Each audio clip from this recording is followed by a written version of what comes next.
రెండవ రాజుల గ్రంథం 18వ అధ్యాయము 5వ వాక్యాన్ని మనం చదువుకోగలిగితే, రెండవ రాజుల గ్రంథం 18వ అధ్యాయం 5వ వాక్యం.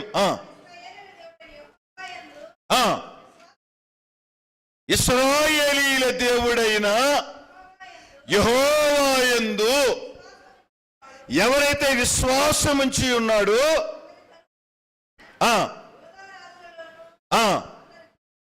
అతని పూర్వీకులైన రాజులలోనూ అతనితో సమానమైన వాడు.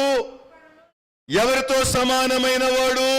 హిజ్కియా రాజుతో సమానమైనటువంటి వాడు లేడు, ఎవరూ లేరు. అతనికి ముందు అతని తర్వాత ఏ విషయములో? విశ్వాసము విషయములో, దేవుని పట్ల నమ్మకము విషయములో, దేవుని పట్ల ఎంత భరోసా కలిగిన వాడు,